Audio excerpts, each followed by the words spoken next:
Design बन गई।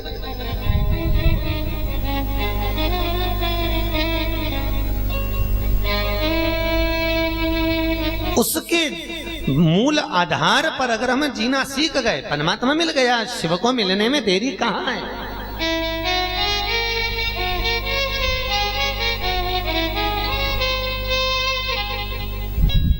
कहां होगा?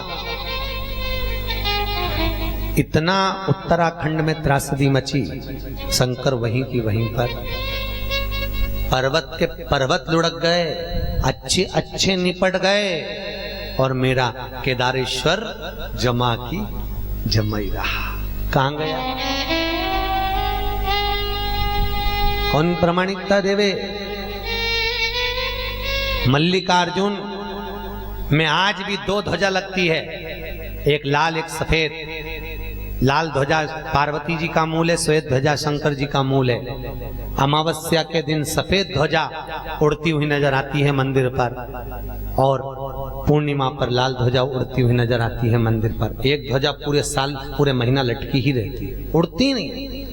कहते हैं एक बार माता पार्वती भगवान कार्तिकेय से मिलने आती हैं और फिर एक बार शंकर जी मिलने आते हैं, वही ध्वजा उड़ती जो आता है। कहां जाओगे?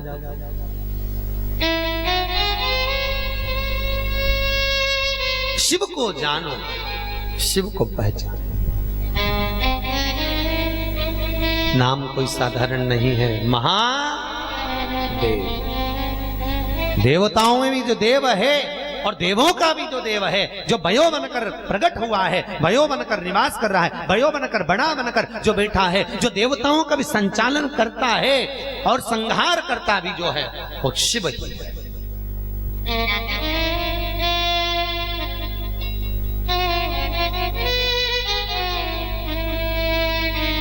पर दुख वहां होता है जब लोग कहते हैं वो तो भंगेड़ी है, वो तो गंजेड़ी है, वो तो भांग पी लेता है, वो तो नशे में रहता है। भाई कहाँ लिखा है? नशा किसको कहते हैं? नशा अगर राम जी से पूछा, अगर सबसे पहली रामचरितमानस की रचना किसने करी थी? है जम के बोलो। वाल्मीकि जी, शंकर जी ने। नशे में होता तो करता। सबसे पहली रामचरितमानस की रचना भगवान शिव ने करी। 100 करोड़ श्लोक थे। एक बार मनुष्य देवता और राक्षस तीनों आ गए, चरणों में बैठ गए। भोलेनाथ, ये इतना बड़ा श्लोकों की रचना तुमने करके रखी, हमको दो। भगवान ने कहा ले जाओ, 33 करोड़ तीनों ले जाओ। मनुष्य को 33 करोड़, देवताओं को 33 करोड़, राक्षसों को 33 करोड़ दे दिए। शिव जी के पास कितने रह गए? 1 करोड़।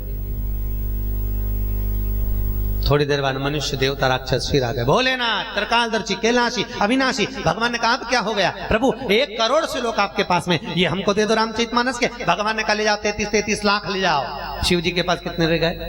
1 लाख। थोड़ी देर बाद मनुष्य देवता राक्षस फिर आ गए, क्योंकि मन और मसान कभी नहीं भरा था।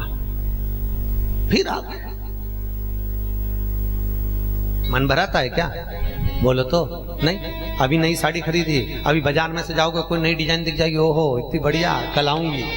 अभी तो मैं गीता वाटिका जा रही हूँ, बाद में लेके जाऊंगी। मन भराया नहीं, जहां बनी रही मन। मनुष्य देवता राक्षस फिर आ गए। भोलेनाथ, शंकर भगवान ने पूछा अब क्या हुआ? 1 लाख श्लोक आपके पास में। भगवान ने कहा ले जाओ 33 हजार ले जाओ। शिव जी के पास 1000 बचे। हर हर महादेव। 1000 श्लोक शिव जी के पास। थोड़ी देर बाद मनुष्य देवता राक्षस फिर आ गए। भोलेनाथ, शंकर जी ने पूछा अब क्या हो गया? प्रभु 1000 श्लोक आपके पास में। भगवान ने कहा ले जाओ 33 और ले जाओ। शिव जी के पास मात्र 100 श्लोक। थोड़ी देर बाद फिर आ गए। प्रभु 100 श्लोक आपके पास। भगवान ने कहा ले जाओ 33 और ले जाओ। शिव जी के पास मात्र 1 श्लोक बचा। फिर आ गए भोलेनाथ। भगवान ने कहा अब क्या हो गया? श्लोक तो एक ही बचा है ना मेरे पास में। शंकर भगवान, प्रभु आप दयालु, आप दातार, आप त्रिकालदर्शी, आप कैलाशी, आप अविनाशी, 1 श्लोक रखकर क्या करोगे? भगवान ने कहा 1 श्लोक लेने वाले 3 बांटू कैसे? शंकर भगवान ने उस 1 श्लोक को देखा, संस्कृत के अनुष्टुप छंद का श्लोक था। संस्कृत के अनुष्टुप छंद में 32 अक्षर होते हैं। भगवान शंकर ने 10 अक्षर तीनों को दे दिए, ले जाओ। अब शिव जी के पास कितने अक्षर रह गए? 2। थोड़ी देर बाद मनुष्य देवता राक्षस फिर आ गए। भोलेनाथ, प्रभु ने कहा अब क्या हो गया? प्रभु सारी रामचरितमानस आपने सबको दे दी, ये 2 अक्षर आपके पास में दे गए, ये भी हमको दे दो। भगवान ने कहा पूरी रामायण तुमको दे दी, पूरी रामचरितमानस तुमको दे दी, पर ये 2 अक्षर नहीं दे सकता। मत दीजिए भोलेनाथ, पर ये तो बता दो कि आपने अपने पास में 2 अक्षर कौन से रखे हैं? भगवान कहते हैं एक रा और दूसरा माँ। ये राम मैंने अपने पास रखा, बाकी का सब दुनिया को दे दिया, सारा दे दिया। शिव जी ने अपने पास कुछ नहीं रखा। क्या रखा? कोई जायदाद नहीं, कोई जमीन नहीं, कोई हिस्सा नहीं, कोई प्रॉपर्टी नहीं। जो मुर्दा जाता है वही जल जाता है, उसी की हिस्सा, उसी की जमीन हो जाती। जल लो, लो तुम ही जल लो, आ जाओ पड़े। थोड़ी देर के लिए शमशान, कौन होगा व्यक्ति जो अपना घर दे देता हो मुर्दा जलाने के लिए? तुम में हो कोई ऐसा? नहीं बताओ तो सही, गोरखपुर में कोई ऐसा हो जो अपनी बिल्डिंग मुर्दा जलाने के लिए देता हो कि आ जाओ हमारी बिल्डिंग का मुर्दा जला लो। अब उसको देखो कितना दयालु, दातार, कैलाशी मेरा शंकर अपने घर में बैठ करके देता, यहाँ जला लो भैया, लिया पटको। क्यों? क्योंकि बाकी का तो सब अपने छोरों को दिया है, अब हमारे पास आया, लगा वाग। और शंकर भगवान बोले अच्छे से देख के जलाना, कोई चेन में नहीं रह जाए गला में। तो परिवार वाले बोले चिंता मत करो, तीसरे दिन आएंगे तो और खंगाल के जाएंगे, जितना बचा होगा वो भी ले जाएंगे। और मुर्दा जला, उसके तीसरे दिन फिर पहुंच गए फावड़ा लेके लकड़िया का। आप क्या जाते कि नहीं जाते पता नहीं, तीसरे दिन जाते उठावना करने, खारी समेटने, हड्डियां बटोरने, फिर पहुंच गए तीसरे दिन, छाट छाट के निकाल रहे। ये उंगली है, ये अम्मा के दांत है, इसी झोली में इकट्ठा कर लिया। मेरे को तो ऐसा लगता है जैसे घर जाके रबड़ी बना के खाएंगे बस दांत की, सब इकट्ठा कर। कहाँ ले जाओगे? कि गंगा जी ले जाएंगे। किसी ने गंगा मैया से पूछा, इतने सारे लोग तुम्हारे पास में ला ला के अपने पूर्वजों की हड्डियां डाल देते हैं, तुम क्या करती हो? गंगा जी बोली ऐसे पापियों को मैं खुद नल्ले में ले जाके डाल।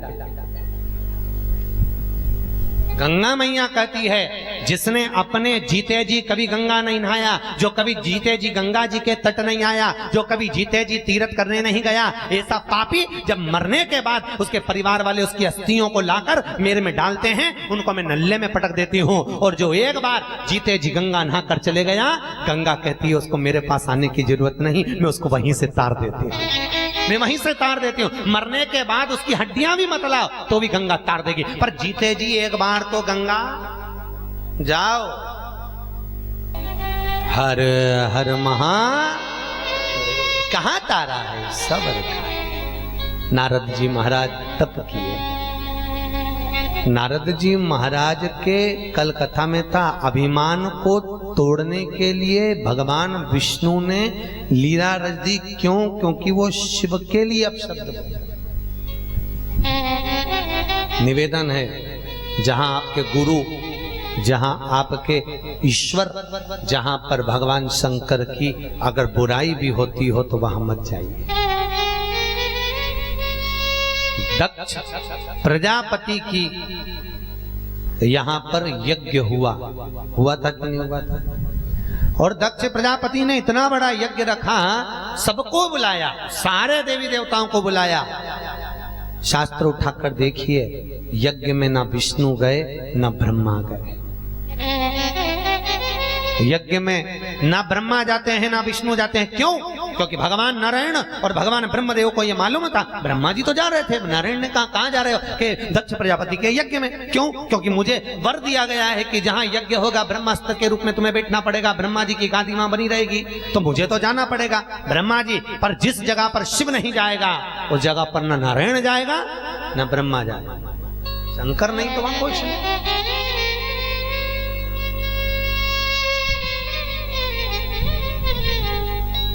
दुनिया के लोग सत्य को समझते कब हैं? जब मर जाते हैं, तब लोग लेके जाते हैं, तब चिल्लाते हैं। और आगे वाले क्या चिल्ला रहे हैं? अरे अच्छे से बोलो, बड़ा सुंदर शब्द है, राम नाम सत्य है। हमारा तो कहना रहता है लोग मरने के बाद बोले उससे अच्छा है दीपावली मिलने जाओ तो हैप्पी दिवाली ना कहिए, डायरेक्ट जाकर कहो सेठ जी राम नाम सत्य है। सेठ जी नीचे गिर जाए,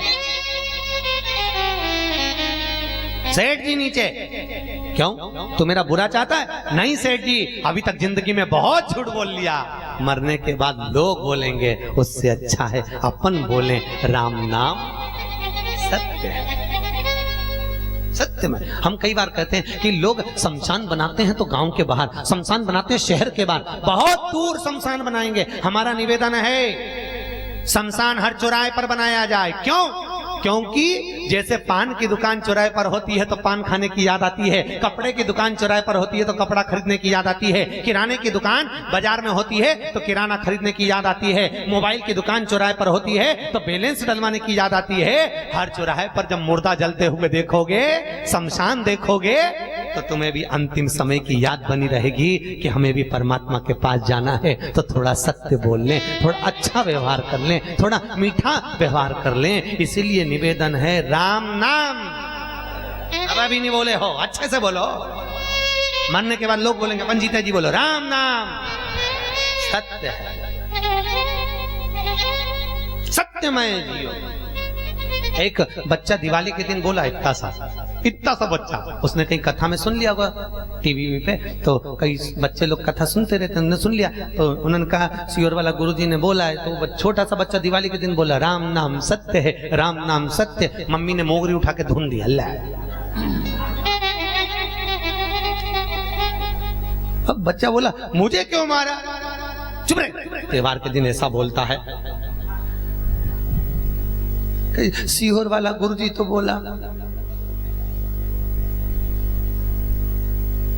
बेचारे बच्चे भी क्या करे, क्या ज्ञान दे वो कि एक ही सत्य है, जिंदा है तब तक लगता है दुकान सत्य है, 24 घंटा बैठा रहता है। जिंदा है तब तक लगता है बहुएं सत्य है, रोटी बना के दे रही हैं। जिंदा है तब तक लगता है बेटे सत्य हैं, जिंदा है तब तक लगता है बेटी जमाई सत्य हैं, जिंदा है तब तक लगता है परिवार सत्य है। और जब मर जाता है, सब कुछ चले गया, तब एक ही सत्य नजर आता है, बोलो तो राम नाम सत्य है। जब सब चले गया तब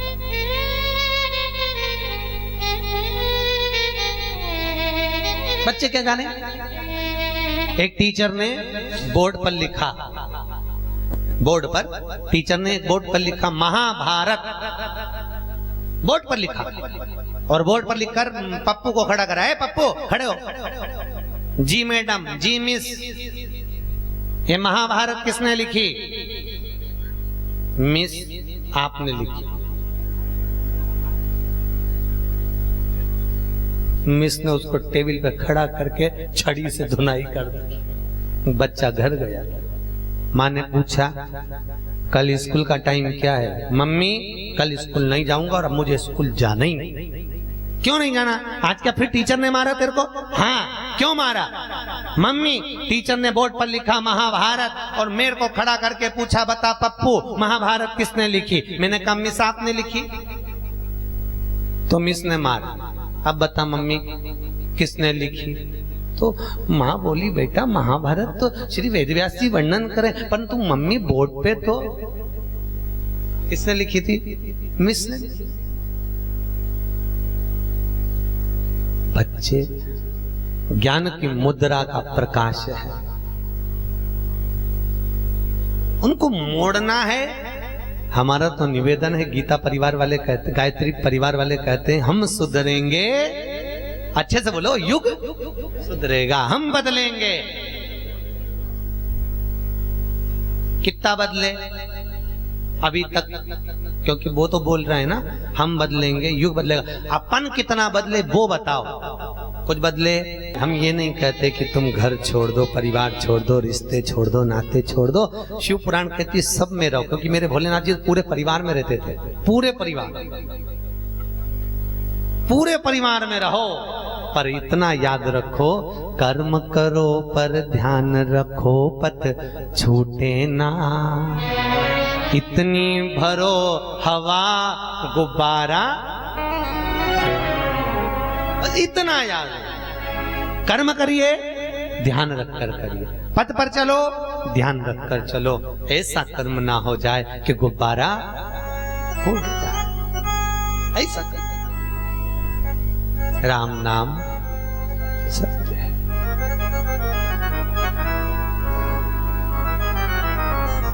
शंकर भगवान का बुराई करने वाले शब्द से शिव को अपशब्द कहने वाले श्री नारद जी महाराज को जब देखा, भगवान नारायण ने कहा, वाह नारद, आप कह रहे हो कि भगवान शंकर काम को नहीं जीत पा रहे, आपने जीत लिया। भगवान शंकर ने बस, नारद जी गए और नारायण ने लीला रची, एक सुंदर पुरी का निर्माण कर दिया, एक सुंदर महल का निर्माण कर दिया, जहां पर शीलनिधि राजा की कन्या का स्वयंवर है। इतनी सुंदर कन्या को देखकर नारद जी को लगा शंकर जी की शादी हो गई पार्वती के साथ, उनकी तो 52 बार हो गई, और भगवान विष्णु की हो गई, ब्रह्मा जी की हो गई, इंद्र की हो गई, सबकी हो गई, अपन रहेगा, अपन रहेगा, बस अपनी ओर हो जाए। तो इससे सुंदर कन्या कहां मिलेगी, इतनी बढ़िया लड़की कहां मिलेगी। नारद जी ने विचार करा, बस अब तो शादी करूंगा और करूंगा ही। और विचार कर नारद जी महाराज उसी समय पर बस तुरंत सुंदर रूप बनाने के लिए नारायण का आराधना करने लगे। प्रभु ऐसी कृपा कर दीजिए, मेरा सुंदर रूप बना दीजिए जिसमें मेरा हित हो। शब्द देखिए, जिसमें मेरा हित।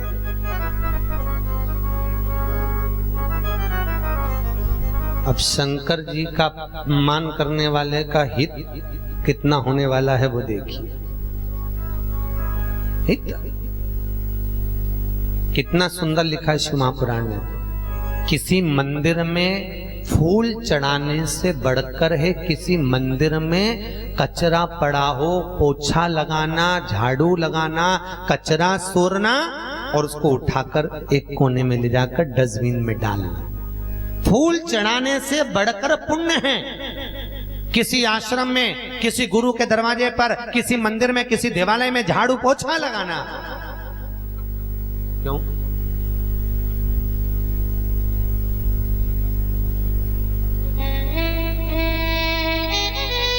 परम पूज्य 1008 संत शिरोमणि श्री राम सुखदास जी महाराज ने अपनी वाणी में कहा कि वृंदावन में, ब्रज में निवास करने वालों से भी बढ़कर पुण्य भागी हैं ब्रज की नाली साफ करने वाले और ब्रज में झाड़ू लगाने वाले। परम पूज्य राम सुखदास जी महाराज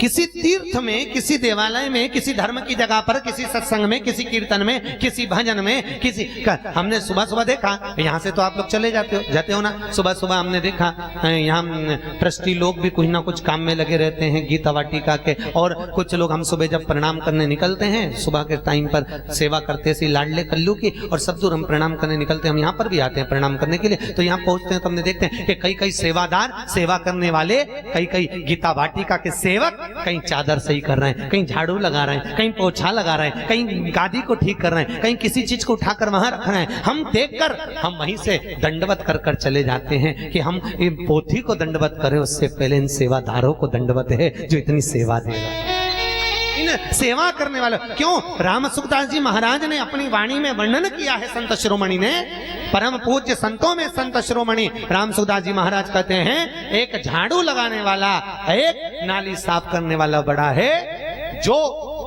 ब्रज की रज में रहकर आपके लिए राहें बुहार कर आपका मार्ग प्रशस्त कर रहा है। मार्ग प्रशस्त। कभी कभी गीता वाटिका में आया करो तो एक झाड़ू ढूंढ के तुम भी लगाया करो। कभी कभी गीता वाटिका में आया करो, कहीं पानी पड़ा दिख गया, कहीं झाड़ू लगाने का मन करे, कहीं पोछा लगाने का मन करे, कोई गंदगी पड़ी है साफ करने का मन करिए। क्यों? भगवान की राह जिसने साफ कर दी उसकी राह अपने आप साफ हो गई। अब शबरी का चरित्र करा है। शबरी के दरवाजे पर शबरी रोज रंगोली डाल कर रखती थी, रोज बुआरी लगा कर रखती थी, रोज शबरी किसी ना किसी रूप में भगवान को पाने का प्रयास करती थी। भगवान आएंगे आएंगे, भगवान आए। क्या खिलाया था शबरी ने भगवान को? है बेर। शंकर जी को शिवरात्रि पे क्या चढ़ाया जाता है? बेर। कितने बेर चढ़ाते हैं? शंकर जी को शिवरात्रि पर कितने बेर चढ़ते हैं? हर शिवरात्रि का एक। 12 महीने में कितनी शिवरात्रि आती हैं? 12 बेर शिव जी को समर्पित होते हैं शिवरात्रि के दिन। काय के लिए चढ़ाए जाते हैं? एक एक बेर का क्रम है। पहला बेर शंकर जी को जब चढ़ाते हैं तो वो वंश की वृद्धि करता है। दूसरे नंबर का बेर जब चढ़ाते हैं वो संपदा प्रदान करता है। तीसरे नंबर का बेर चढ़ाते हैं वो बच्चों को बुद्धि प्रदान करता है। चौथे नंबर का बेर जब शिव जी को समर्पित करा जाता है शिवरात्रि के दिन, वो घर में से रोग धोक बीमारी को हटाता है। 5वें नंबर का जो बेर शिव जी को समर्पित करा जाता है वो हमको रोगों से मुक्त करता है। 6ठे नंबर का बेर अटके हुए काम को बनाता है। 7वें नंबर का बेर हमारे कोई कार्य नहीं हो रहे उन कार्यों को सफलता की ओर ले जाता है। 8वें नंबर का बेर हमारे घर में कुछ खुशियां लेकर आता है। 9वें नंबर का बेर हमारे घर में वैभव को प्रदान करता है। 10वें नंबर का बेर हमारे घर में संपदा देता है। 11वें नंबर का बेर व्यक्ति को एकादशी के फल के बराबर पुण्य प्रदान करता है। और 12वें नंबर का बेर व्यक्ति के जीवन को सौभाग्यमय बनाता है, नारी को अखंड सौभाग्य प्रदान करता है। 12 महीने शिवरात्रि आती है। हर महीने का एक बेर, एक शिवरात्रि का एक बेर भगवान शंकर को 12 महीने का इकट्ठा कर कर एक मूल शिवरात्रि के दिन शिव को समर्पित करना चाहिए। जीव को अखंड सुख की अनुभूति होती है, अखंड सुख। जैसे आंवला नवमी पे लाया हुआ आंवले की छाल, आप लोग करते हो आंवला की पूजन? आंवला नवमी पे कौन कौन करता है? हाथ उठाओ जरा। सभी करते हो? अरे वाह, रखिए। आंवला नवमी के दिन जब हम आंवले की पूजन करते हैं तो चीटी उंगलियों और यह अंगूठा, इससे आंवले की पूजन करके छाल को पल्लू में झड़ाना चाहिए और उसको लाल कपड़े में लेकर आकर भगवान शंकर का स्मरण कर कर उसको भंडार में रख देना चाहिए। व्यक्ति के जीवन में कभी संपदा की कमी नहीं होती, संपदा बढ़ती चली जाती। जो प्रॉपर्टी का काम करते हैं, जिनकी जमीन नहीं बिक रही हो, जमीन पड़ी हो, जायदाद पड़ी हो, पैसा नहीं आ रहा हो, उसके लिए सबसे उत्तम है संपदा। एक एक पूजन हमारे हिंदू धर्म में, हमारे शास्त्रों में जो वर्णन करा गया वो गलत नहीं, श्रेष्ठता में करा गया, श्रेष्ठता। हर हर महादेव हर, आवाज नहीं आई है, जो दमदारी से बोलिए। हर हर महादेव। भगवान नारद जी महाराज विचार करे, विवाह करूं सुंदर जिसमें मेरा हित हो, वो हित की अनुकूलता में कोई क्रम हो।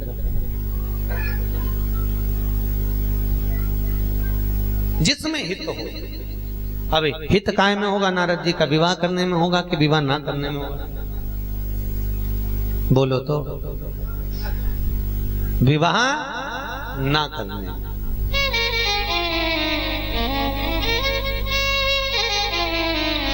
पर ईमानदारी से बोलें तो शिव महापुराण में लिखा है सबसे बड़ा आश्रम होता है गृहस्था आश्रम, सबसे बड़ा।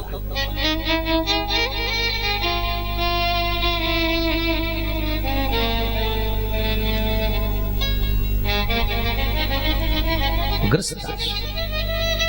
इसलिए शायद मेरी बुद्धि से, मेरी सोच से परम पूज्य भाई श्री का भी विवाह जब दादी को मालूम था, स्वयं हनुमान जी महाराज ने भाई श्री की दादी माता को स्वप्न में कह दिया था कि तुम्हारे यहाँ बेटे का जन्म होगा, पोते का जन्म होगा, उसको तिल होगा, पीठ पर कुछ केश होंगे, ये सारा वर्णन कर दिया। उसके बाद भी फिर दादी विचार करती कि हम इसका विवाह ना करें, ये तो संत होगा, ये साधु होगा, ये तपस्वी होगा, ये जोगी होगा, सन्यासी होगा। पर दादी माँ को ये जरूर मालूम था कि भाई श्री भले संत तो बनेंगे, पर सही अगर मायने में संत की परिभाषा को मूलता दिया जाए तो गृहस्थ संत की परिभाषा को मूलता है। श्रीमद् वल्लभाचार्य जी विवाह कर कर संत का भाव रखे। मीराबाई, नामदेव, तुकाराम जी, जितने हुए सबसे बड़ा आश्रम गृहस्थाश्रम। गृहस्थाश्रम क्यों? क्योंकि बाहर जाकर एकांत में बैठकर तप करना सरल है, तीर्थ में जाकर बैठकर तप करना सरल है, किसी नदी के तट पर बैठकर तप करना सरल है, एकांत में बैठकर तप करना सरल है।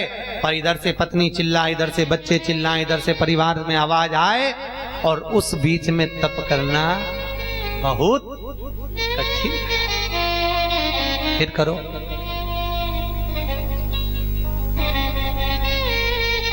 कर पाओगे? बहुत कठिन। इसीलिए तो कहा गृहस्थाश्रम में परिवार के साथ में रहो। फिर परिवार के साथ में रहोगे तो कोई तुम्हारे मुंह से दो शब्द भी निकल गया, राम का नाम भी निकल गया, कृष्ण का नाम निकल गया, शिव नाम निकल गया, उतने में तुम्हारी पूर्ति हो गई, उतने में आनंद हो गया।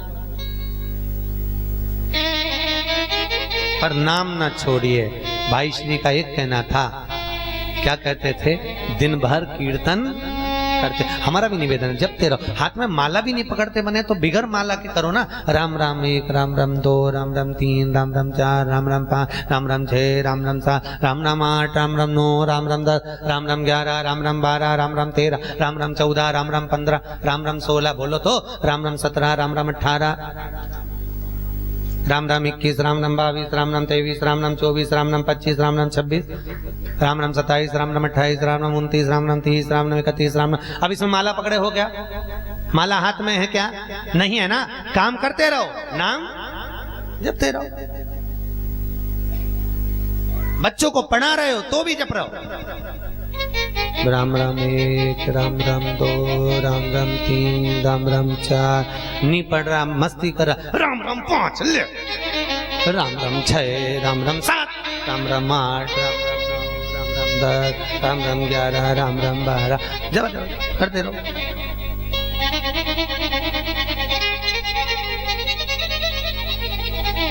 रोटी भी बनाओ तो, अरे बोलो तो राम राम, रो तो भी राम राम, जपते रहो, जपाते रहो। और भजन कहाँ जा रहा है? भाई श्री बोल रहे हैं जपिए, जितना बन सकता जपो बस। कलयुग केवल नाम आधारा, सुमर सुमर नर उतरहि। नाम जपो, जितना जपो, भजन करिए।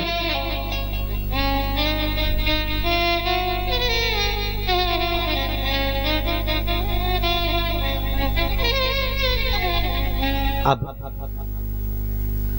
नारद जी महाराज बड़ा सुंदर रूप बनाकर, उनको लगा मेरा सुंदर रूप हो गया, सुंदर रूप लेकर नारद जी महाराज बैठ गए। और जहां पर राजा की सुंदर कन्या वरमाला लेकर आ रही है, ऐसे सुंदर जगह पर जाकर बैठे। अब जहां नारद जी बैठे थे वहां तो वो आई नहीं, बाजू से निकल गई, सामने वाली रो में चली गई, पर इनकी रो में तो पहुंची ही नहीं। बाजू में शंकर भगवान का अपमान करा था तो उन्हीं के गण बैठे हुए थे, आजू बाजू उन्हीं के बैठे थे। और उन्हीं ने कहा, इतना उचक रहे हो, एक बार जरा मुंह तो देखिए आओ जरा। खूब अभिमान आया था ना आपको? नारद जी को कम अभिमान था? बहुत अभिमान आ गया। मैंने काम को जीता है, मैं काम को जीत सका। शिव नहीं जीते जिसको, मैंने जीता। अहंकार में 3 गए, धन वैभव भवोर वंश, ना मानो तो देख लो रावण कौरव कंस। अभिमानी तो है। एक गांव में एक कुआं 7 जात का आदमी पानी पिए, और उस कुएं में एक कुतिया आके, काली कुतिया गिर गई, मर गई, बदबू मार रही है। एक गांव में एक कुआं, और एक कुआं 7 जात का आदमी इस कुएं में पानी पिए, एक काली कुतिया आकर उसमें गिर गई। अब कुतिया गिर गई, बदबू मारने लगी। गांव के लोगों को लगा कि गांव में एक ही कुआं 7 जात का आदमी पानी पिए और कुतिया गिर गई, करें तो करें क्या। अब गांव के लोग विचार करें, पंडित जी के पास गए, महाराज जी गांव में एक ही कुआं 7 जात का लोग पानी पिए, कुतिया गिर गई, करें क्या। पंडित जी ने कहा क्या हो रहा है? कुएं में बदबू बहुत आ रही है। तो पंडित जी ने कहा एक काम करो, अपन यहाँ पर पुराण बजवाते हैं। पुराण बजवाई, भंडारा करा, यज्ञ करा, पर कुएं की बदबू नहीं गई। सारा अनुष्ठान कर लिया, यज्ञ अनुष्ठान कन्या भोज भंडारा सब कर लिया, पर कुएं की बदबू नहीं गई। अरे सारा काम कर लिया पर कुएं की बदबू नहीं गई। तब पंडित जी बोले ऐसा लगता है गांव में इस श्राप लग गया है, कुएं को ऐसे ही छोड़ो, दूसरा कुआं बनवाएंगे। 6 महीने के बाद कोई संत आए, संतों से कहा महाराज हमारे गांव में एक ही कुआं, 7 जात का आदमी एक ही कुएं से पानी पीता है, एक ही कुएं का पानी पीता है। एक काली कुतिया आकर इस कुएं में गिर गई, बदबू मार रही है महाराज, क्या करें? संत ने कहा एक बात बताओ, क्या करा तुमने? हमने सत्यनारायण जी की कथा करवाई, रामायण भागवत गीता कन्या भोज भंडारा सब कुछ करवाया, पर कुएं की बदबू नहीं गई। आप बताओ। संत बोले ये बताओ कुएं में से कुतिया निकलवाई कि बस महाराज यही नहीं करवाया? संत ने कहा अरे मूर्खों, अगर कुएं में से कुतिया निकाल कर बाहर कर देते और पानी निकाल देते, कुआं साफ हो जाता, बदबू मारना बंद कर देता। बस यही तो हमारी गलती है। मन रूपी कुएं में जब तक अहंकार रूपी कुतिया पड़ी रहेगी तब तक बदबू मारती रहेगी, मेरा मेरा करते रहोगे।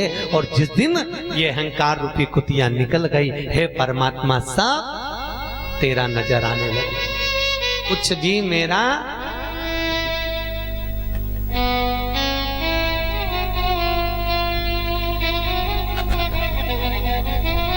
कुछ है क्या? नानक जी महाराज, परम पूज्य नानक जी महाराज की उम्र छोटी थी, किराने की दुकान पर काम करे। एक बार कोई खरीदारी करने के लिए आ गया, 13 किलो चावल मांगे, नानक जी ने दे दिया। गुरु नानक जी ने जब 13 किलो चावल दिए, अब तो कोई 5 किलो लेने आए तो कितना देवे? अरे बोलो तो 13 किलो। कोई 8 किलो मांगे तो 13 किलो, कोई 14 किलो मांगे तो 13 किलो, कोई 10 किलो मांगे तो 13 किलो। अब लोगों ने कहा नानक जी तो पागल हो गए जी, देखो तो सही सब 13 किलो दिए जा रहे हैं। नानक जी से पूछा, माँ ने बेटा ये क्या कर रहा है? नानक के मैया ना जाने मुझे क्या हो गया, मेरी बुद्धि में तेरा ऐसा अटक गया कि हे परमात्मा जो कुछ भी है सब तेरा, मेरा तो कुछ भी नहीं है। वो नानक उसी दिन से गुरु नानक हो, बस वो 13 पे अटके तो गुरु नानक होगा। कितने पे? 13। परंतु बहुत कठिन है ये कहना, बहुत कठिन। क्या कहना? 13।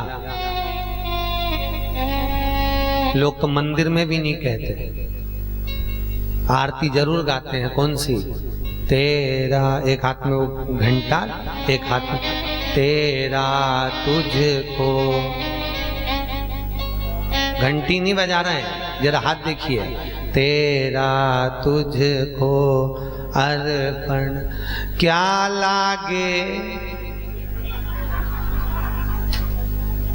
प्रॉपर्टी ली जाती है, जमीन जायदाद ली जाती है, तो मैं सिग्नेचर का मूल नहीं होता, काय का होता है? अरे बोलो तो अंगूठे का। क्यों? प्रॉपर्टी ली है तो तेरे को अहंकार आएगा, मैं इतनी जमीन का मालिक, मैं इतना अंका। उठा ना, कहे जरूर रहे हो तेरा है पर है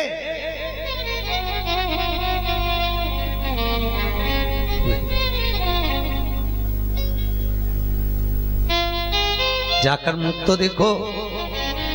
नारद जी क्रोध में लाल होकर, अभी तक तो जपते थे क्या?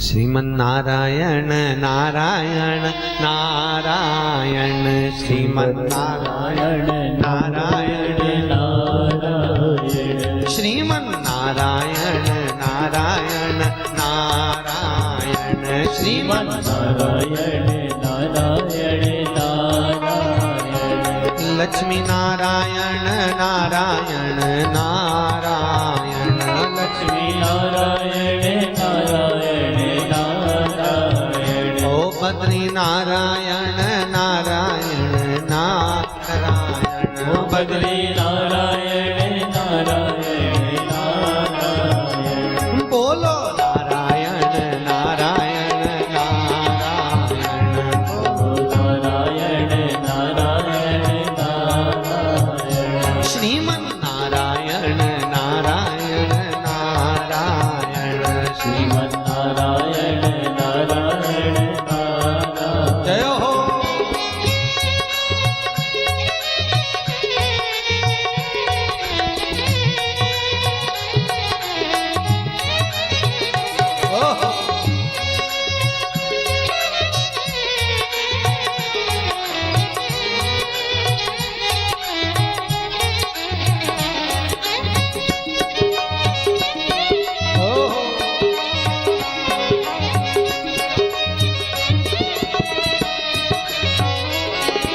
माता नारायण नारायण नारायण माता नारायण नारायण नारायण ओ पिता नारायण नारायण नारायण ओ पिता नारायण नारायण नारायण ओ गुरु नारायण नारायण नारायण गुरु नारायण नारायण नारायण गुरु नारायण नारायण नारायण गुरु नारायण नारायण नारायण भाई श्री नारायण नारायण नारायण भाई श्री नारायण नारायण नारायण ओ बाबा नारायण नारायण नारायण ओ बाबा नारायण नारायण नारायण बोलो नारायण नारायण नारायण बोलो नारायण नारायण नारायण ओ बोलो नारायण नारायण नारायण बोलो नारायण नारायण नारायण अभी तक तो नारद जी महाराज गा भी लेते थे श्रीमन नारायण। अब व्यक्ति के भीतर क्रोध आवे तो नारायण निकले का। हमने बोला अभी तो आपसे कहा कि गुस्से में बच्चों को मारो तो भी कहो राम राम, एक रो भी तो कहो राम राम, मुख से निकलता। नारद जी का जाप बंद हो गया।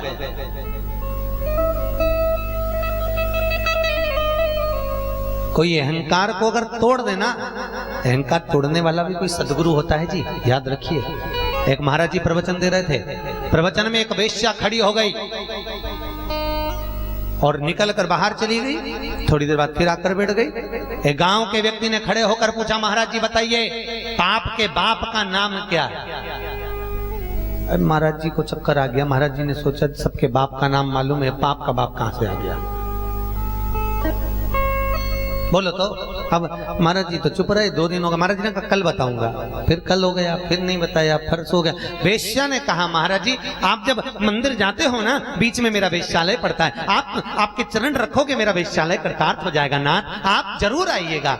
महाराज ने कहा ए पागल हो गई वेश्या, हम संत होकर किसी वेश्या के घर नहीं जाते। वेश्या ने कहा मैं इंतजार करूंगी। दरवाजे पर वेश्या बैठी रही। जैसे ही संत जाने लगे वेश्या ने चरण पकड़ लिए, बाबा चलिए मेरा घर पवित्र कर दो। बाबा ने मना करा, हम संत होकर किसी वेश्या के नहीं जाते। इतने में वेश्या ने पर्स खोला, 500 का नोट हेड़कर महाराज जी के चरणों में रखकर कहा महाराज जी प्लीज चल दीजिए, पांव रखकर वापिस आ जाना। महाराज जी ने 500 का नोट जेब में रखा और कहा जल्दी चल मेरे पास समय कम है। महाराज गए।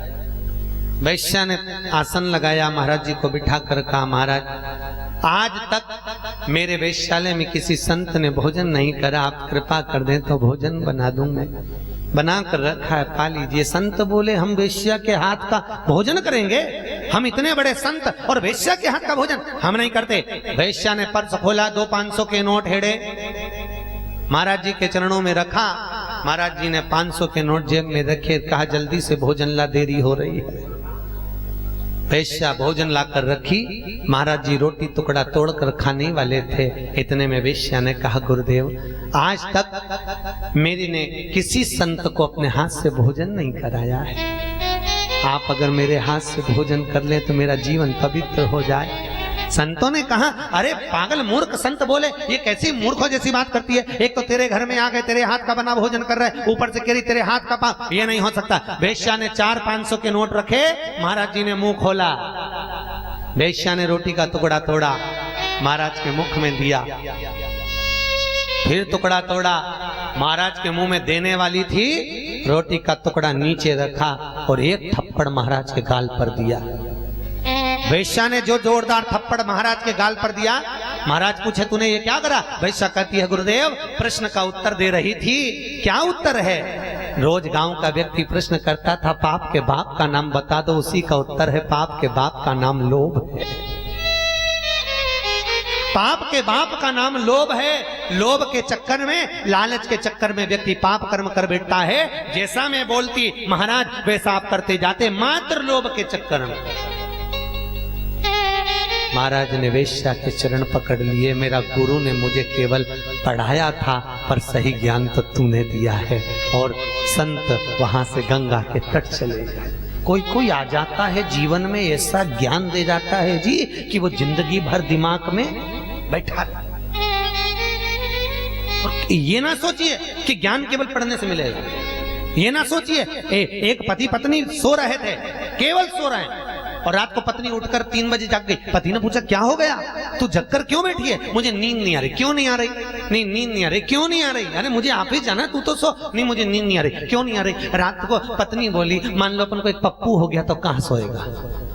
पति बेचारा पलंग पे से खसका, यहाँ सो जाएगा, अब तो सो जा। पत्नी सोई 3:30 पे, फिर जग गई। फिर रात को पूछा अब क्यों जग गई, अब क्या हो गया? मान लो अपने को एक पप्पी हो गई, कहाँ सोएगी? पति और खसका, यहाँ सो जाएगी, अब तो सो जा, मेरे को ऑफिस जाना है दूसरे दिन, सो जा। पत्नी 4 बजे फिर जग गई और पूछा अगर एक और पप्पू हो गया तो कहाँ सोएगा? पति के यहाँ सोएगा। जैसे ही खसका पलंग से नीचे गिर गया, पति तो नीचे गिर गया और पत्नी से कहा अब तो सो जा। पत्नी सोई और सोने के बाद में पति रात को नींद नहीं आई, उठ गया, बैग तैयार करा, कपड़े रखे, पति जाने की तैयारी करने लगा। इतने में पत्नी ने पूछा रात को इतनी अच्छी बातें कर रहे थे, अब ये सुबह सुबह कहाँ जा रहे हो? पति बोला मात्र एक पुत्र की कामना रात को करी और कमर की हड्डी टूट गई पलंग पर से गिरने से।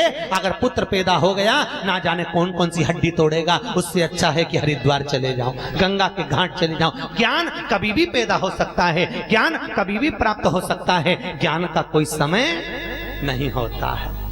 कब मिल जाए, कैसे मिल जाए, कहां मिल जाए, किस तरह से मिल जाए, किस तरह से आ जाए, समय की सीमा नहीं।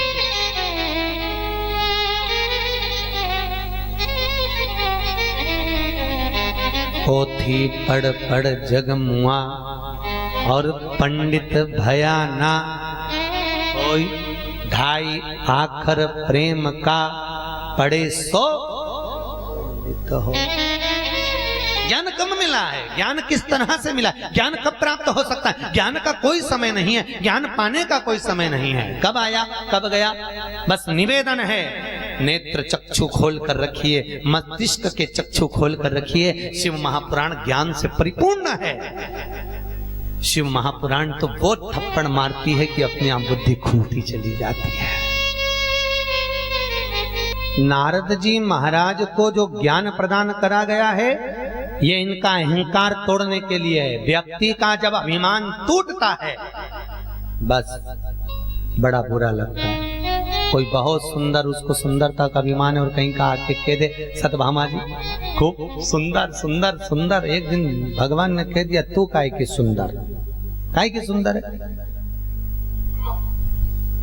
तू तो राधा के चरण की धूल नहीं है। तब भी नहीं मानी, मैं तो सुंदर। भगवान ने कहा एक काम करो, जरा पहुंचाया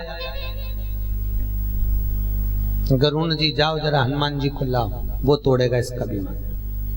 हनुमान जी को लाए और हनुमान जी जब अंदर आए बोले कुछ नहीं, क्योंकि मुख में सुदर्शन जी थे। चरण दोहरा रही थी सतभामा जी भगवान की, तो हनुमान जी ने इशारे में कहा इतने में सतभामा जी पूछी है हूं कर रहा है, इसको बोलना नहीं आता है क्या? हनुमान जी से राम भगवान कृष्ण बोले कि हनुमान बोलो तो क्या बोलना चाहते हो? हनुमान जी ने सुदर्शन बाहर ढककर रखा और कहा प्रभु ये कौन सी दासी को पास में बिठा रखा है? इतनी अच्छी अच्छी रानियां और दासी को बिठाया। सतभामा जी का अहंकार चले। अभिमान अगर जब तक रहता है, तुम्हें लगता है मैं सुंदर, मैं ये काम करता हूँ, मैं करता हूँ, मैं करता हूँ।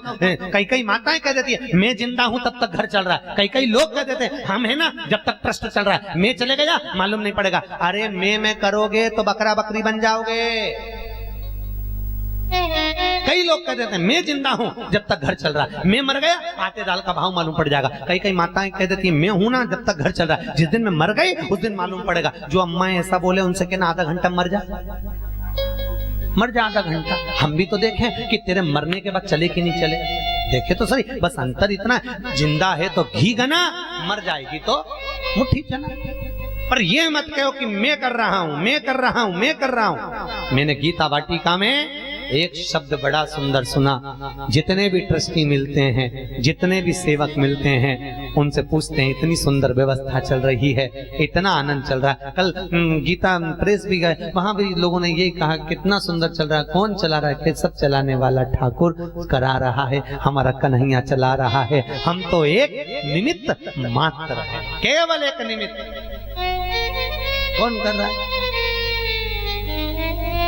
गीता वाटिका का इतना सुंदर संचालन, इतनी सुंदर व्यवस्थाएं, इतना सुंदर साफ सफाई, गार्डन आदि सारे दौर आप देख कर आओ, दर्शन कर आओ।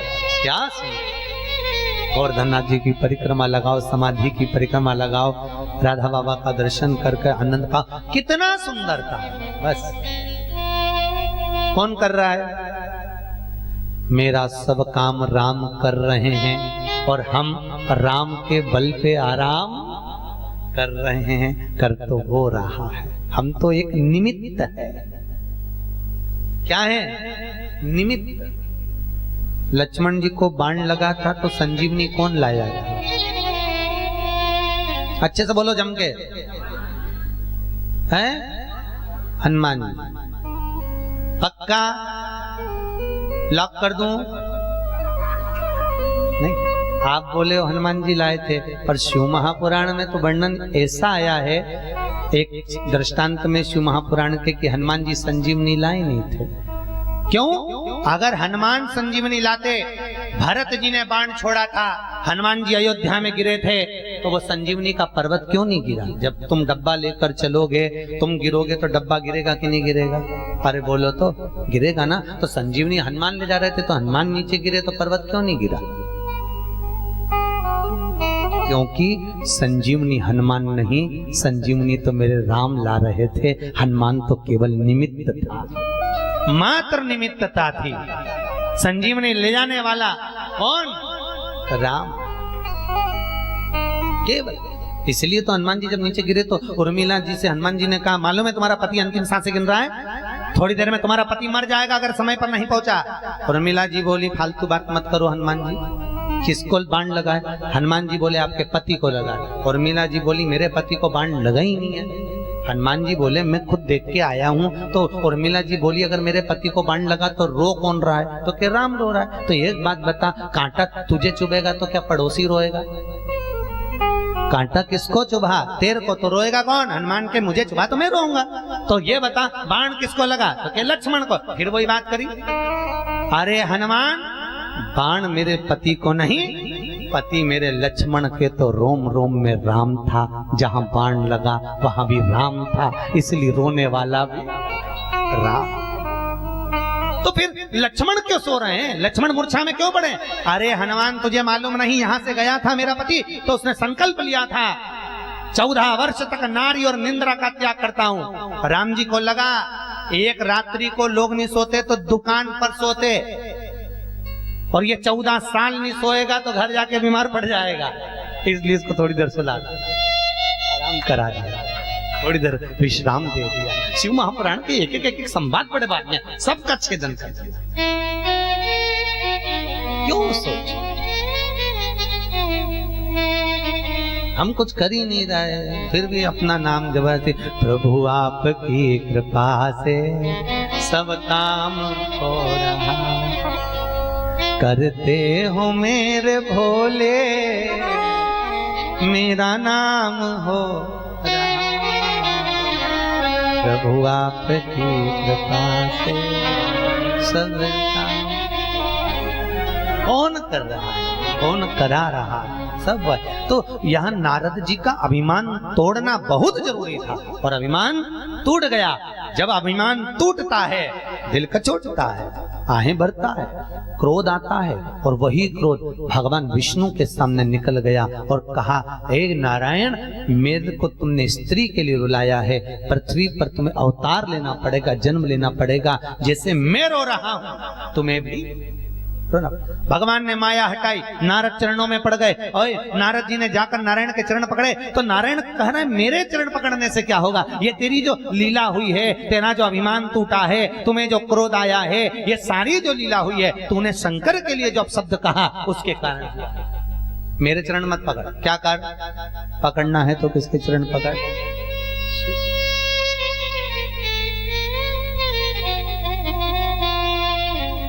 इतना सहज देव, कोई कुछ बोल भी देता है तो बैठा रहता है। सावन महीने में काशी में कथा थी, काशी विश्वनाथ का दर्शन करने गए तो दिन भर लोग पानी की गंगा जली ले लेके लाइन में खड़े हुए थे, फूल पत्ती साथ में, और विश्वनाथ जी का तो हाथ लगाने ही नहीं देते ऊपर से, और इतनी ऊपर से लोग पानी भी डाल रहे, बेलपत्री भी, फूल भी, धतूरा भी, सब डाले जा रहे। कहीं का कपड़ा भी, कहीं का तो रुमाली चले जाए, कहीं का मोबाइल ही पटकी का जाए ले। और मैं बोला आशीष से, देखो तो इसका इतना भोला देव का मिलेगा, फिर भी बैठे डालो, फिर भी बैठे डालो, तुम तो डालो, और कितना बच्चा वो भी लाके डालो, तो भी बैठा, कुछ लेना ना देना, अलमस्ती से डालिए।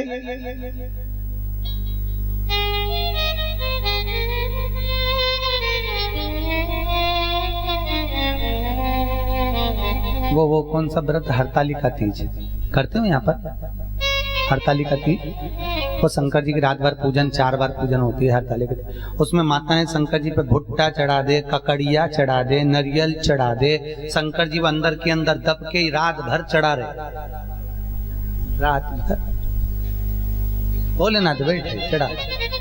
कितना चरण पकड़ो, नारद जी महाराज ने जाकर चरण पकड़ा, प्रभु क्षमा कर दीजिए। भगवान शिव कुछ नहीं बोले, नारद जी की ओर देखा और उल्टा उठकर मेरे शंकर ने नारद को प्रणाम करा, उल्टा उठकर कि तुमने ठीक है जो हुआ वो सब भूल जाओ। कई लोग बहुत दिनों तक याद रखते, बहुत दिनों तक बात के खाल निकालते रहेंगे, जब मिलेंगे तभी बात निकाल के बैठ जाएंगे। अरे जब बात खत्म हो गई उसको भूल जाओ। हर हर महादेव, बस भूल गए, खत्म काम। पर नहीं, याद कोई पूछ रहा था, गुरुजी सास बहू को इतना कष्ट क्यों देती है?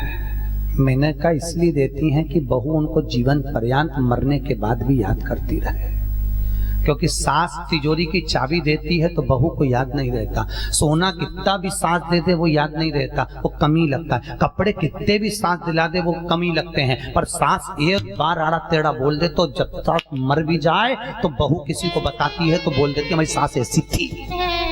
नारद जी गए तो भगवान नारायण से पूछा, प्रभु अब मैं करूं क्या? मेरे से गलती तो हो गई, क्षमा कैसे मांगे, क्षमा कैसे मांगे? देखो हर चीज का एक क्रम होता है। शंकर जी को बेलपत्र चढ़ाने का भी एक क्रम होता है। शिव जी को बेलपत्र कैसे चढ़ाना चाहिए? शंकर जी को बेलपत्र, जैसे वो सामने जलाधारी दिख रही है आपको, वो जलाधारी जो है पहली बेलपत्र शिव जी की जलाधारी पर चढ़ाना चाहिए। कहाँ चढ़ाना चाहिए? जलाधारी पर। दूसरी बेलपत्र जहां पर शिवलिंग, जो कटी पर शिवलिंग रखा है ना, जहां शिवलिंग रखा हुआ है उस कटी पर एक बेलपत्र चढ़ाना चाहिए। तीसरी बेलपत्र भगवान शंकर के शिवलिंग पर चढ़ाना चाहिए। चौथी बेलपत्र जहां भगवान शंकर का त्रिशूल रखा हो वहां चढ़ाना चाहिए। पांचवी बेलपत्र मंदिर से जब चलो तो नंदी के ऊपर चढ़ाकर फिर मंदिर से निकल कर जाना चाहिए, तो जो मनवांछित फल मांगो वो भगवान शंकर पूर्ण कर देते हैं। बेलपत्र चढ़ाने का भी तरीका, और एक साथ तुम चढ़ाते जाओ शिवलिंग के ऊपर ही ऊपर तो भगवान शंकर स्वीकार करेंगे, मना नहीं है। पर शास्त्र कह रहा है भगवान के चरण जहां से जल नीचे गिरता है वहां एक और तो गणेश जी का स्थान होता है, एक और कार्तिकेय का स्थान होता है। जहां कटी है वहां जगदम्बा पार्वती का स्थान होता है। जहां शिवलिंग विराजमान है वो शंकर जी का स्थान होता है। जहां त्रिशूल है वहां आनंद से भगवान के नंदी श्रृंगी का स्थान होता है। सामने नंदीश्वर के रूप में भगवान विराजित होते हैं। हम जब भगवान पर बेलपत्र समर्पित करते हैं हमारे कार्य की सिद्धि अपने आप हो जाती है, अपने आप। क्यों कहा जाता है? जिस व्यक्ति को चश्मा उतारना हो, आंखें कमजोर हो गई हो, शिवरात्रि के दिन रात को 12 बजे शंकर भगवान पर थोड़ा सा शहद चढ़ा दीजिए। उस शहद को उंगली से निकाल लो, शीशी में रख लो, 1 महीने तक काजल लगाएं, इसे शहद लगाइए। 1 महीने लगाओ, 15 दिन आप लगाओगे, अंतर मालूम पड़ जाएगा, चश्मे का नंबर अपने आप समाप्त हो जाएगा और चश्मा आंखों से उतर जाएगा। शिव की ज्योति में वो ज्योति प्रकट है, इसलिए तो उसको क्या कहते हैं, ज्योतिर्लिंग। कौन सा लिंग है वो? ज्योतिर।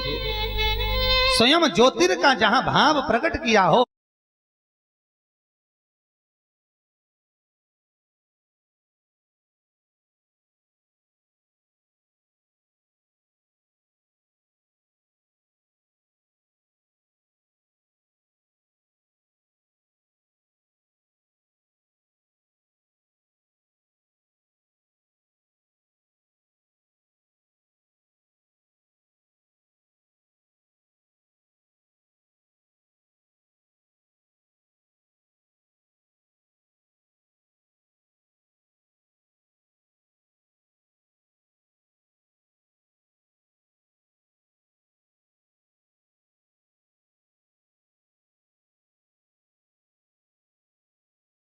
जहां ज्योति पुंज स्थापित किया गया हो, वो ज्योति का ही एक तुल्य आनंदमय भाव शिव के शिवलिंग में विराजित होता है। शिवलिंग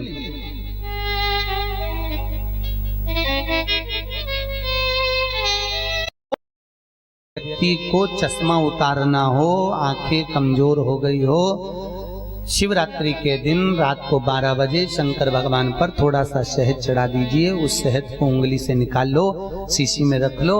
1 महीने तक काजल लगाएं, इसे शहद लगाइए। 1 महीने लगाओ, 15 दिन आप लगाओगे, अंतर मालूम पड़ जाएगा, चश्मे का नंबर अपने आप समाप्त हो जाएगा और चश्मा आंखों से उतर जाएगा। शिव की ज्योति में वो ज्योति प्रकट है, इसलिए तो उसको क्या कहते हैं, ज्योतिर्लिंग। कौन सा लिंग है वो? ज्योतिर।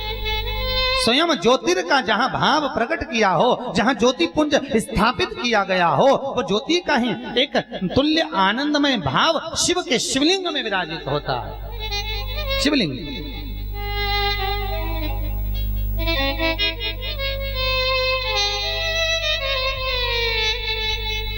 जो बच्चा पढ़ाई में कमजोर होता है, जिसको लिखना नहीं आता, बच्चे लोग याद तो कर लेते हैं पर कॉपी में लिख नहीं पाते, उसको एक ही बात कहो, शंकर जी के मंदिर में जाओ, चंदन घस के ले जाओ और चंदन को 3 उंगली से उस शिवलिंग पर उस बच्चे को ओम बनाना सिखाओ। शिवलिंग पर जो बच्चा ओम बनाना पूरा चालू कर देता है, उस बच्चे को माँ फिर हाथ पकड़ के नहीं पढ़ाती, वो बच्चा अपने आप लिखना चालू कर देता है। केवल शिवलिंग पर ओम लिख देने पर उसको कर्मता दिखाइए।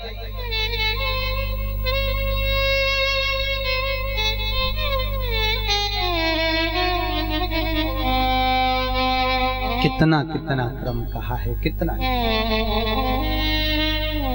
हर हर महान देव हर। भगवान शिव ओघड़ी के लिए नारद जी के कह रहे हैं, नारायण कि एक काम करो नारद, तुम चंद्रभागा नदी के तट पर चले जाओ और चंद्रभागा नदी के तट पर जाकर वहां चंद्रभागा के तट पर भगवान का बालू रेत का शिवलिंग बनाकर उनकी आराधना करने के लिए बैठे। नारद जी चले। चंद्रभागा नदी का तट कहां पर है? चंद्रभागा नदी पंढरपुर। पूरी भारत की भूमि पर एक ही भगवान विष्णु का ऐसा मंदिर है जिनके मस्तक पर शंकर जी बैठे हैं। कहां? जम के तो बोलो। पंढरपुर। कौन कौन गया है पंढरपुर दर्शन करने हरि विठ्ठल का? गए? वाह वाह। हरि विठ्ठल का जहां पर भगवान दोनों हाथ कमर पर रखकर खड़े हुए हैं, उन पांडुरंगा का, हरि विठ्ठल का दर्शन करेंगे तो उनके मस्तक पर शिवलिंग विराजा हुआ है। कभी आप ब्राह्मण को बोलेंगे, पंडित को बोलेंगे तो दिखाएंगे, और अगर मंदिर में नहीं दिखाएं तो कोई पीतल की मूर्ति हरि विठ्ठल की दिख जाए तो बाजार में, तो जहां कोई सर्व करते हो बेचते हो, उस हरि विठ्ठल की मूर्ति पे भी आप दर्शन करेंगे तो शिवलिंग बना हुआ पूरा, जैसा जैसा ये बना है ऐसे कैसे शिवलिंग पूरी जलाधारी वगैरह सब बनी है भगवान विष्णु के मस्तक। हरि विठ्ठल। पूरी भारत की भूमि पर एक ही मंदिर है जहां भगवान नारायण के मस्तक पर स्वयं मेरा शिव बैठा हुआ, जिसको प्रेम से हरि विठ्ठल पांडुरंगा विठ्ठल आता है। बोल पांडुरंगा भगवान की। हर हर महादेव हर। केवल एक मूर्ति, भगवान शिव जा। तो चंद्रभागा नदी के तट पर बालू रेत का शिवलिंग बनाकर नारद जी ने तप किया, भगवान ने वर प्रदान किया। आगे फिर भगवान शिव ने ब्रह्मा जी को प्रकट करवाया भगवान विष्णु की नाभि से,